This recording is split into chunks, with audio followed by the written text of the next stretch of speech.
सरकार आज मोदी जी की है और मोदी जी जब 2014 में इस देश के प्रधानमंत्री बने थे तो उन्होंने सबसे पहले एक बात कही थी कि न तो मैं खाऊंगा न खाने दूंगा।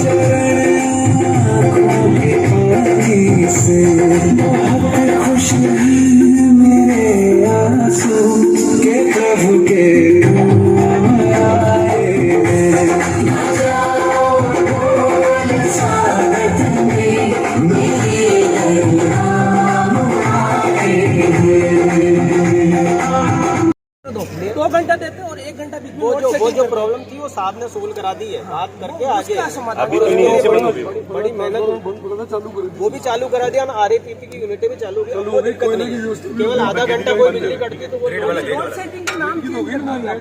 RDPPC नहीं, RDPPC के मैसेज सरकार में लोड सेटिंग चलती नहीं, वो कोई चलेगा अब नहीं चलेगा।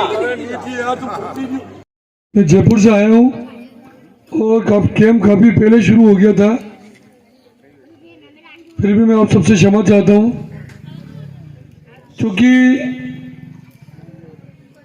विधानसभा चुनाव के बाद, क्योंकि चुनाव में ज़्यादा समय नहीं हुआ है, मैं पहली बार मेला में आया हूं, इसलिए सबसे पहले तो मैं आप सबको बहुत बहुत धन्यवाद देता हूं। कलिया क्यों बजा रहे हो? काय का धन्यवाद दिया मुझे? अरे जिताओ को नहीं दे रही हूँ मैं धन्यवाद दे रही हूँ। आणि पोस्टर में मारा फोटो लगी दीदो था, सही है कि नहीं? थाने जीता तो लगता नहीं फोटो बेटे, थाकी हो जाओ फोटो लग गया। एक बार ताली और बजा दो, फोटो था लगा। और सबसे बड़ी बात है कि फोटो भी लग गया और मैं एक बात आपने कही 5 साल तक ईमानदारी वाली फोटो की इज्जत रखूंगा, था जो लगवाया वाली की, ताकि कोई कमी नहीं आवा दूंगा। इस बात का मैं आपको विश्वास दिलाता हूँ।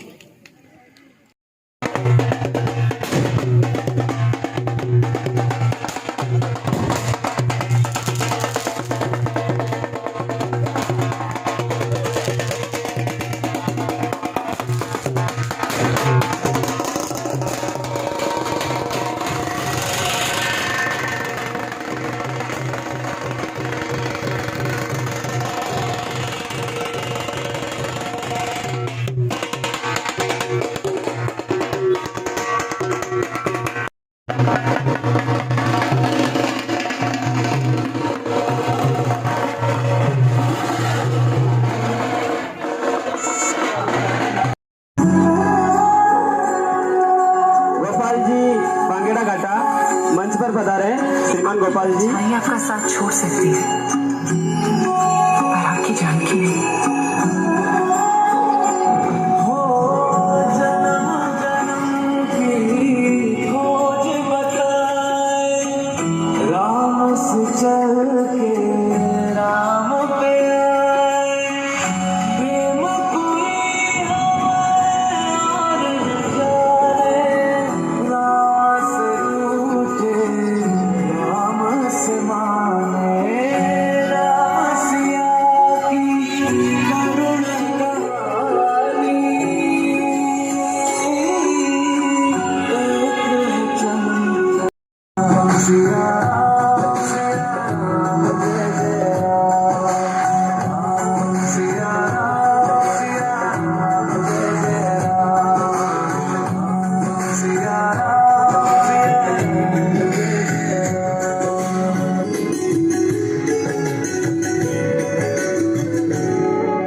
याद आता है कि पहले मैं बहुत सुंदर थी, बहुत प्रसन्न थी, हमेशा हंसती थी। मुझे अब भी याद है।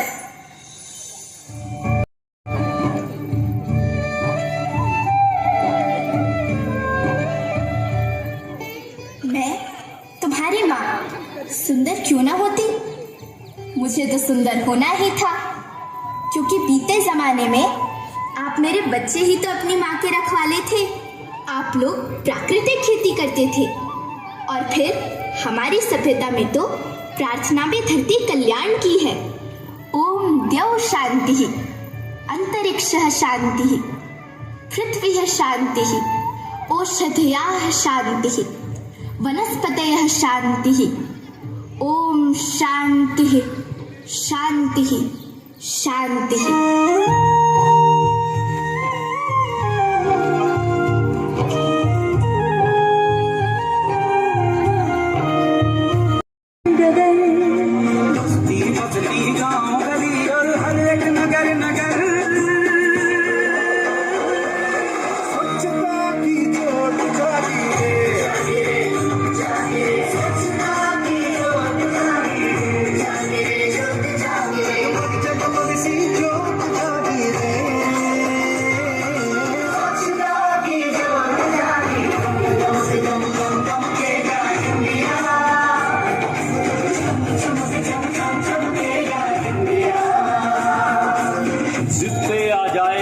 मेरा फिर देखना तुम, कोना कोना जगमग जगमग होना ही है। सिद्ध पे आ जाए देश मेरा, देश मेरा, देश मेरा, फिर देखना तुम।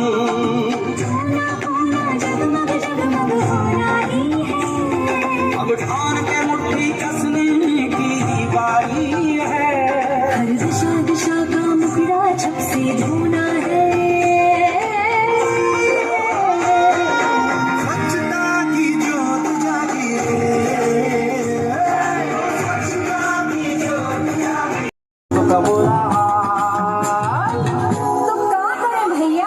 गाड़ी वाला आया घर से कचरा निकाल, बच्चों का कचरा निकाल।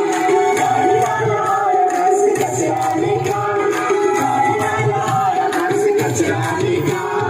देख देख देख तू यहाँ वहाँ न फेंक, देख फैलेगी बीमारी, होगा सबका बुरा हाल।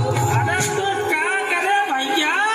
गाड़ी वाला आया घर से कचरा निकाल, गाड़ी वाला आया घर से कचरा निकाल, गाड़ी वाला आया घर से कचरा निकाल, गाड़ी वाला आया घर से कचरा निकाल।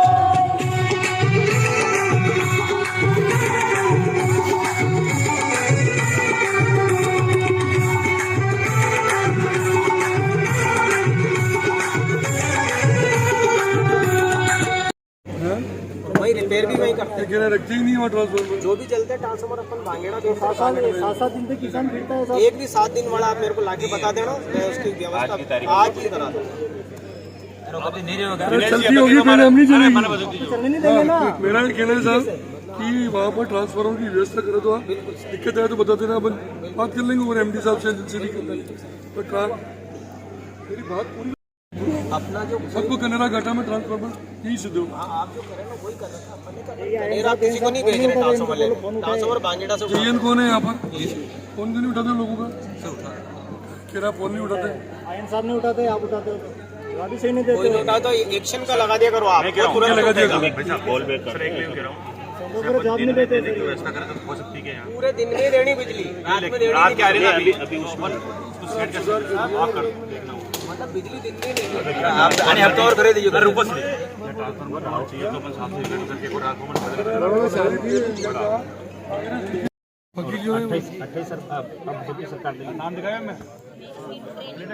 इसमें एक भी बाकी नहीं रहने से पोर्टल भी खुलने वाला है, तो ये कंप्लीट जितने भी बाकी हो सबको ले लो। गरीब है, भाई है, इनके थोड़ा ध्यान रखना। तो भरवा दो ना इनका। देखिए पंचायती 6 चंबल, ये जनता जल में कैसे? नहीं, जनता जल योजना तो लागू ऑलरेडी है लागू। क्या स्थिति है उसकी? सर टंकिया से जो पानी की सप्लाई का है, अभी पाइपलाइन तो पंचायत ने डाली हुई थी, पुरानी होगी, कुछ जगह टूट भी गई, उसको चेंज करवा। तो सरपंच साहब, सरपंच को बुलाते क्या? सरपंच साहब, क्या पानी की क्या स्थिति है? ओ सरपंच साहब, मतलब अपने टंकिया तो भर रहे नहीं, ग्राम पंचायत द्वारा मतलब पीएचडी विभाग को इंडोर कर दो साल हो गए, और अभी तक वायरिंग वायरिंग पंचायती संभाल 2 साल हो गया पीएचडी विभाग को। इसका आपका सिस्टम क्या है? जैसे जनता जल योजना, जनता जल योजना में सर जैसे अभी जो कल्याणपुरा में है नीचे, वो जो पानी के लिए रगड़ का जो ट्यूबवेल चलाने की उसको टंकी ही नहीं मिल रही बेचारों को। कल्याणपुरा का सर अपने उसमें पंचायत का सभी पंचायत की 3 है, तो जनता जल इंडोर कर लिया। नहीं, जनता जल योजना 2 साल पहले दे दी। 2 साल हो गया, फिर पंचायत ही कर रही है। जहां तक मैं समझ पाया हूँ विकसित भारत कि 2047 में जब भारत विकसित राष्ट्र बनेगा तो किस प्रकार से बनेगा और उसका स्वरूप किस प्रकार का होना चाहिए, अन्य विकसित राष्ट्रों की अपेक्षा भारत किस प्रकार से भिन्न होगा, ये इस प्रकार से भिन्न होगा। आपको इन योजनाओं से समझ में आ रहा होगा कि भारत के प्रत्येक व्यक्ति के घर पे उज्ज्वला अर्थात गैस कनेक्शन हो, भारत के प्रत्येक व्यक्ति का आयुष्मान भारत में रजिस्ट्रेशन हो, भारत के प्रत्येक व्यक्ति का दुर्घटना बीमा हो, अटल पेंशन योजना में वो रजिस्टर्ड हो, भारत का प्रत्येक व्यक्ति प्रधानमंत्री प्रणाम योजना के तहत वो कृषि कार्य करता हो, अर्थात जैविक कृषि को वो बढ़ावा देता हो, स्वामित्व योजना के तहत भारत के प्रत्येक व्यक्ति के आवास का भी पट्टा और म्यूटेशन वो जैसी व्यवस्थाएं दिखाई देने लगी। तो इस प्रकार से मैं ये कहना चाहूँगा कि भारत को विकसित राष्ट्र बनाने की इस दौड़ में या भारत को विकसित राष्ट्र बनाने की इस कार्यक्रम में हमारी भूमिका किस प्रकार से हो सकती है, तो हम सबकी भूमिका इस प्रकार से हो सकती है, हम सबको इन योजनाओं का अधिक से अधिक लाभ लेना है। और मेरे साथी कर्मचारीगण अधिकारीगण जो विराजित हैं उनसे ये अनुरोध रहेगा कि यथासंभव अधिक से अधिक लोगों को इन योजनाओं में आप लाभान्वित करें। वो तो इससे वास्तव में इन योजनाओं का ये लाभ हमें धरातल पर दिखाई देगा। आप सभी का बहुत बहुत आभार और धन्यवाद। Thank you so much. और हमारा लोकप्रिय प्रधानमंत्री जो सिर्फ हिंदुस्तान के ही नहीं पूरे विश्व के लोकप्रिय नेता हैं, और हमारा देश को हमेशा जब भी हम भाषण देते हैं कि विकासशील मुल्क कहते हैं, लेकिन हमारे प्रधानमंत्री जी के मन की इच्छा है कि विकासशील मुल्क जब तक विकसित भारत नहीं बनेगा, विकसित नहीं होगा पूरा देश, तब तक विश्व के अग्रणी देशों में हमारे देश को हम ला नहीं पाएंगे। इसलिए उन्होंने ऐसी योजनाएं बनाई जिन योजनाओं का लाभ सीधा सीधा जनता तक पहुंचे। अभी हमारे एसडीएम साहब भी कुछ योजनाओं का जिक्र आपके सामने कर रहे थे। आपको ध्यान होगा कि राजीव गांधी जुगल जी 1 रुपया भेजती है और जनता के पास 15 पैसे ही पहुंचता है। सही कहते थे राजीव गांधी, लेकिन क्यों पहुंचता है, वो जिम्मेदारी किसकी थी ये उनको सोचना चाहिए था। सरकार आज मोदी जी की है, और मोदी जी जब 2014 में इस देश के प्रधानमंत्री बने थे तो उन्होंने सबसे पहले एक बात कही थी कि न तो मैं खाऊंगा न खाने दूंगा। और सबसे पहला काम मोदी जी ने प्रधानमंत्री बनने के बाद किया, क्या किया बता सकते हो आप में से कोई? अकाउंट खुलवाए। मोनू सही कह रहे हैं, सबसे पहले अकाउंट उन्होंने खुलवाए। लोग उस समय हंसते थे कि यार हमारे तक जेब में पैसा ही नहीं है, खाते में क्या पैसा रखेंगे, गरीब का, मजदूर का, मध्यम वर्गीय का, किसान का, सबके अकाउंट उन्होंने खुलाए। करोड़ों अकाउंट हिंदुस्तान में खुले। और इस मेरे को समझता हूँ इस मेला पंचायत में भी अभी मैं पूछ रहा था उनसे 1750 कितने, हालांकि यहाँ कम है, दूसरी पंचायतों में 3-3 हजार 4-4 हजार अकाउंट है लोगों के, पर ये बैंक ऑफ बड़ौदा के इसके अलावा भी होंगे। क्यों, कितने अकाउंट होंगे? नहीं, 1750 तो जनधन के, उसके अलावा दूसरे भी पहले खुले हुए होंगे ना। हाँ, 2-2,500-3,000 अकाउंट तो होंगे। ये अकाउंट खुलाने के पीछे उनकी मंशा क्या थी? उनकी मंशा ये थी कि नरेगा का पैसा मजदूर को मिले, सीधा उसके खाते में जाए, प्रधानमंत्री आवास का पैसा मिले, सीधा उसके खाते में जाए, दूसरी जितनी भी योजनाएं हैं चाहे वो स्वास्थ्य बीमा का योजना हो, चाहे जितनी योजना है, उसका पैसा सीधा जाए, उज्ज्वला की सब्सिडी हो तो भी उसके खाते में जाए। सीधा पैसा अगर खाते में जाएगा तो फिर कितना पैसा पहुंचेगा? 1 रुपये का 1 रुपया पहुंचेगा। ये काम पहले भी हो सकता था, लेकिन पहले 1 रुपया वहां से रवाना होता और नीचे आते आते भ्रष्टाचार होते होते 15 पैसे ही पैसा नीचे तक पहुंचता। और आज हम धन्यवाद देना चाहते हैं प्रधानमंत्री जी को, जो 1 रुपया भेजते और 1 रुपया गरीब जनता के खाते में जा रहा है। ये छोटी मोटी बात नहीं है। सबसे बड़ी बात उन्होंने कहा कि मैं भारत को स्वच्छ करूंगा। क्योंकि मैं कभी कभी इस बात की कल्पना करता हूँ, ये रथ निकल गया, रथ देखा होगा आपने, रथ में पिक्चर देखी हुई मोदी, इस रथ का नाम है मोदी गारंटी रथ। मोदी जी जिस बात की गारंटी दे रहे हैं, मोदी की गारंटी पे आपको भरोसा है कि नहीं? मोदी जी जो कहते हैं वो करते हैं, और मैं कह रहा हूँ जो नहीं कहते वो भी वो करते हैं, जो जनता के हित का मामला हो। ये मोदी जी ने जो गारंटी दी है उस गारंटी में कमी। एक गारंटी है बढ़िया, 5 साल पहले एक जना और दिखे थे, नाम नहीं लूंगा, चुनाव हो रहे थे, उन्होंने कहा कि 10 दिन में सब किसानों को कर्जा माफ। दी नहीं दी गारंटी? हो गया कर्जा माफ सबका? एक गारंटी दी थी कि 3,500 रुपये महीने का सबको बेरोजगारी भत्ता मिलना शुरू हो जाए, वो गारंटी भी पूरी नहीं हुई। अभी विधानसभा चुनाव में गहलोत साहब ने 7 गारंटियां और दी थी कि 7 गारंटियां। मैंने गहलोत साहब को कहा, मैंने आपकी खुद की गारंटी नहीं है, आप क्या गारंटी दे रहे? उनकी गारंटी खत्म हो गई। लेकिन मोदी जी ने किसान सम्मान निधि दी। कभी कहा उन्होंने चुनाव में 2014 में कि मैं किसान को किसान सम्मान निधि दूंगा? कभी नहीं कहा उन्होंने। किसान सम्मान निधि आ रही नहीं आ रही है? कितनी किस्तें आ गई है? 16वीं किस्त आ गई। और अभी मोदी जी चुनाव में आए, उन्होंने कहा 6,000 मैं बेचता हूं और राजस्थान में डबल इंजन की बीजेपी की सरकार बनेगी, 6,000 राजस्थान सरकार की तरफ से, अब 12,000 रुपए आपको मिलेंगे। ये है मोदी की गारंटी।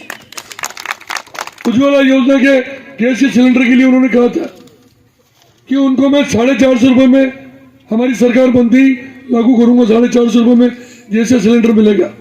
हमारे मुख्यमंत्री भजन लाल जी शर्मा ने मुख्यमंत्री बनते ही 1 जनवरी को कल कैबिनेट में प्रस्ताव ले लिया उसका, और अब आपको 450 रुपए में, जिनको भी उज्ज्वला का गैस कनेक्शन है, 450 रुपए में गैस का सिलेंडर मिलेगा, सबसे सब्सिडी में पैसा जाएगा। यह है मोदी की गारंटी। 80 करोड़ लोगों को हिंदुस्तान में गेहूं मिल रहा है। अभी मोदी जी ने कहा कि 2029 तक जिन लोगों के सर पे छत नहीं है, जिनके पास मकान नहीं है, उसकी मकान की व्यवस्था, हालांकि ये तो बात तय है कि 2-3 महीने बाद चुनाव है, और ये भी तय है कि दुनिया की कोई ताकत मोदी जी को प्रधानमंत्री बनने से नहीं रोक सकती। मोदी जी तीसरी बार इस देश के प्रधानमंत्री बनेंगे, और मोदी जी प्रधानमंत्री बनेंगे तो 2029 तक हर उस गरीब के पास जिसके पास छत नहीं है, उस छत की प्रधानमंत्री आवास के तहत व्यवस्था अगर कोई कराएगा तो मोदी जी कराएंगे। और मोदी जी की गारंटी पे सबको भरोसा है। देखो, पुरानी चीजों को अगर हम देखेंगे और आज की चीजों में देखेंगे, आज हमारे देश की स्थिति क्या है। हमारा देश हिंदुस्तान, भारत हमारा देश, हम विश्व में कहीं भी जाते थे, मैं कई देशों में गया हूँ, भारत के नाम से लोग ऐसा मुंह घुमा लेते थे कि भारत के नाम पे लोगों को था ही नहीं कि सपेरों का देश है, गरीबों का देश है, भ्रष्टाचार है, इस तरह की बात विदेशों में हमारे लिए करते थे। आज मोदी जी के प्रधानमंत्री बनने के बाद आज हिंदुस्तान का कोई विदेश में चले जाओ, सम्मान होता है उसका। आप बता दो मैं इंडिया से आया हूँ, आपको साथ बिठाएगा, चाय पिलाएगा, मोदी जी के इंडिया से आया है। क्यों? कि मोदी जी ने पूरे विश्व में हिंदुस्तान की जो, चाहे हमारी अर्थव्यवस्था 11 नंबर पर थी, 5वें नंबर पर लाने का काम किया हो, चाहे सैन्य शक्ति हमारी बढ़ी हो, चाहे हमारे देश को विकासशील मुल्क को विकसित बनाने के लिए उन्होंने बड़ी बड़ी योजनाएं बनाई हो, आज हर दृष्टि से हिंदुस्तान की दादागिरी पूरे विश्व में चल रही है मोदी जी की वजह से। अभी आपको पता है, अभी एक युद्ध चल रहा है यहाँ पर। किस चीज का युद्ध चल रहा है? यूक्रेन और सोवियत रूस का। सही है कि नहीं है? इतना टाइम हो गया, 2 साल के करीब होने आया युद्ध को।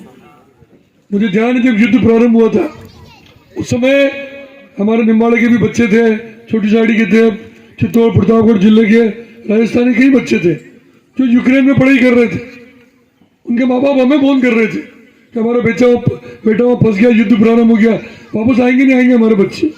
हमने वहाँ दिल्ली बात की, मोदी जी के पास सूचना पहुंचाई और उन्होंने कहा चिंता करने की जरूरत नहीं है, हिंदुस्तान का एक एक बच्चा सुरक्षित हिंदुस्तान में आएगा, ये मोदी की गारंटी है, मेरी जिम्मेदारी है।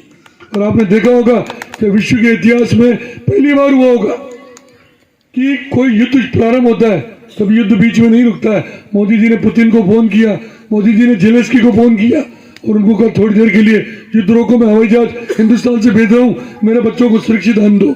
और पहली बार विश्व के इतिहास में हुआ, युद्ध रुका और दोनों युद्ध सेनाओं के बीच में, युद्ध के बीच में हिंदुस्तान के बच्चे तिरंगा झंडा लेके भारत माता की जय करते हुए हिंदुस्तान के जहाजों में बैठे हिंदुस्तान पहुंचे।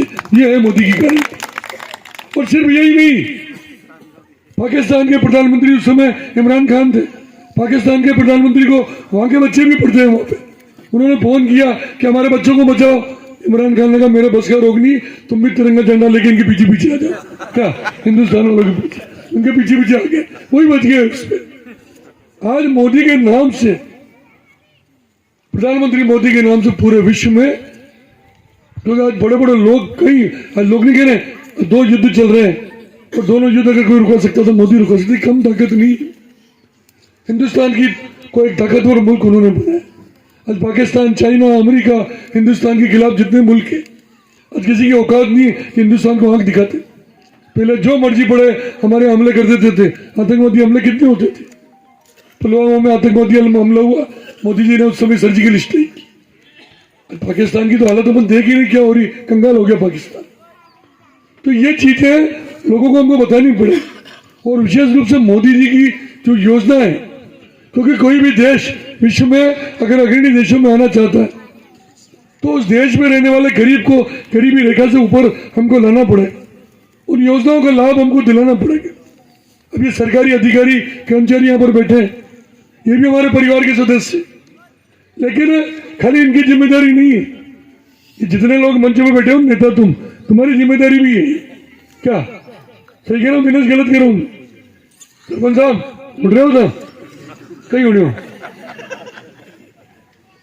हमारी जिम्मेदारी है कि हमारा गली में, मोहल्ले में, मजरे में, ढाणी में कोई गरीब व्यक्ति रह गया हो, कोई हमारी बहन रह गई हो जिसने उज्ज्वला का फॉर्म नहीं भरा, किसी ने मकान का रजिस्ट्रेशन फॉर्म नहीं भरा हो, ऑनलाइन नहीं कराया हो, उसको लाके, एक जने को भी लाके, मैं फिर कह रहा हूं, एक जने को भी गरीब को लाके उसका फॉर्म भरो दोगे ना, उस दिन नींद अच्छी आएगी तुमको। ये गरीब का मैंने भला किया, और ये काम हमारा भी है, ये काम अधिकारी कर्मचारियों का भी है। और अधिकारी कर्मचारियों को मैं कह रहा हूँ थोड़ा सा इस बात को महसूस करो कि राज बदल गया है, अब कांग्रेस का राज नहीं, बीजेपी का राज है, इसलिए ईमानदारी से अच्छा काम करो।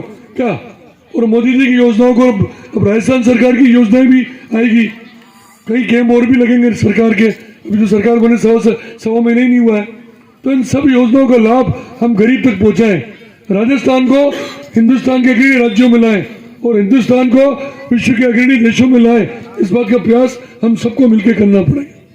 और मुझे उम्मीद है हम सब लोग मिलकर एक परिवार के रूप में काम करते हुए हमारे इस देश को आगे बढ़ाने का प्रयास करेंगे।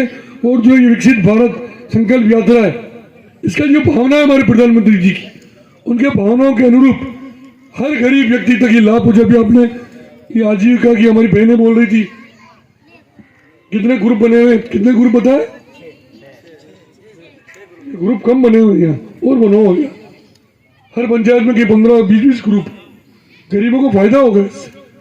बेरोजगारी हम दूर करने की बात करते हैं, महिलाएं ग्रुप बनाए, लोन नहीं मिल रहा है, उनके सामान आप देखो, साबुन देखो, मेरे ख्याल से कितने बेचते साबुन ये, और पियर सोप कितने का आता है? सब ज्यादा आता है, और महंगा था, 80 रुपए का।